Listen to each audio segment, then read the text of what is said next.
In 1698, a nation gambled everything on a strip of jungle it had never seen. Not a company, not a king, an entire country. Nobles, farmers, ministers, and widows emptied their savings into 5 ships bound for Panama. Within 2 years, most of the settlers were dead and the money was gone. Within a decade, the country itself had vanished from the map as an independent state.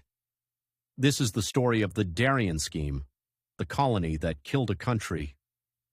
To understand why Scotland bet itself on a jungle, you have to understand how desperate it was. In the 1690s, Scotland was one of the poorest countries in Europe. A run of failed harvests, remembered as the 7 ill years, brought famine that killed tens of thousands.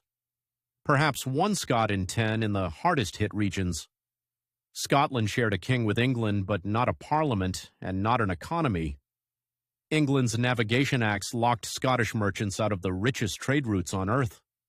English colonies could not legally trade with Scottish ships. Scotland watched its neighbor grow rich on empire while its own people starved.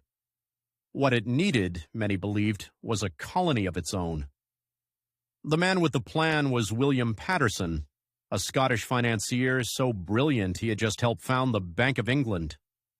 Paterson was obsessed with a single spot on the map, Darien on the Isthmus of Panama, where only a few dozen miles of land separate the Atlantic from the Pacific. Plant a trading colony there, he argued, and Scotland would hold what he called the door of the seas and the key of the universe. Goods from Asia and the Americas would flow across the isthmus, and Scotland would collect the toll.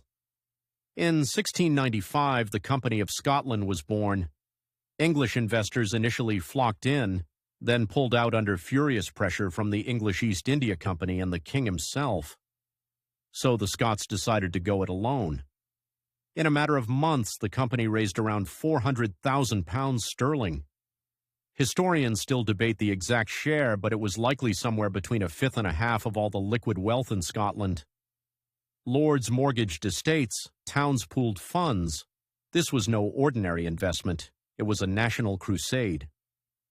In July 1698, 5 ships slipped out of the port of Leith carrying roughly 1,200 settlers.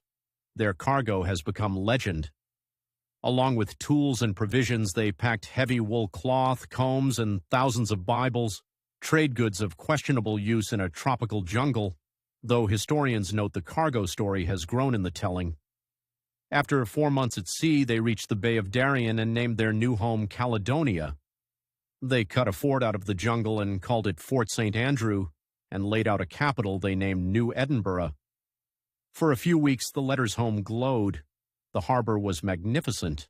The soil seemed rich. The local Guna people were welcoming and had no love for Spain. Paradise, it seemed, had been claimed. Then the rainy season came. The rain fell in walls, rotting food in the storehouses. Malaria and dysentery tore through the camp.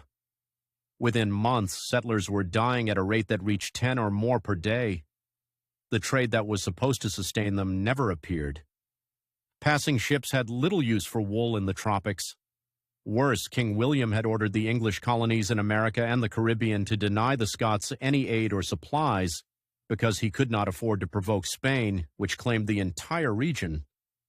The colony was not just failing, it had been deliberately cut off. Paterson himself buried his own wife in the ground of the colony he had dreamed into being. In July 1699, after barely 8 months, the survivors abandoned Darien. Of the roughly 1,200 who sailed, only a few hundred ever saw home again. Just 1 ship, the Caledonia, limped back to Scotland. But the Atlantic crossing took months, and news traveled slower than ships. Before word of the disaster reached Scotland, a second fleet had already sailed, carrying more than 1,000 fresh settlers. In November 1699, they dropped anchor expecting a thriving town. They found New Edinburgh silent, overgrown, and littered with graves. Incredibly, they stayed. They rebuilt the fort, and when word came that Spain was massing soldiers, a company of Scots led by Alexander Campbell of Fonob struck first, storming a Spanish stockade at Tubacanti in January 1700. They won the battle, but it did not matter. A Spanish fleet sealed the harbor and laid siege to Fort St. Andrew. Fever did more killing than cannon fire. After weeks of siege in March of 1700, the Scots surrendered. The Spanish, reportedly impressed by their defiance, let them march out with drums beating and colors flying. It was the only dignity left to salvage. In all, the Darien scheme had consumed roughly 2,000 lives. Back home, the losses landed like a hammer. The company's money, that vast share of the nation's capital, was simply gone. It had vanished into shipwrecks, graves, and jungle. Nobles and merchants who had led the subscription list were ruined in a country already battered by famine, and England saw an opportunity.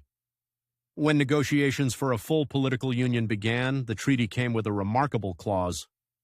Article 15 promised Scotland a payment called the equivalent, £398,085 and 10 shillings. A large slice of it was earmarked to repay the Darien investors with interest. Many of the men voting on the union were shareholders being made whole. In 1707, the Scottish Parliament voted itself out of existence, and the Kingdom of Scotland and the Kingdom of England became Great Britain. The poet Robert Burns would later write that Scotland had been bought and sold for English gold. The truth was more tangled than that, but the Darien wound ran straight through it. Today, the site of New Edinburgh lies under jungle so dense that the Darien Gap remains one of the last unconquered stretches of land on Earth. And here is the final twist. Patterson was right. 2 centuries later, a canal across Panama became one of the most valuable trade arteries ever built, just a short distance from where Scotland's colonists lie buried. The idea was sound. The timing, the disease, the politics, and the sheer isolation destroyed it. Scotland lost a colony and then lost itself, chasing a vision the world would eventually prove correct. If you enjoyed this, subscribe. There's a new deep dive every week.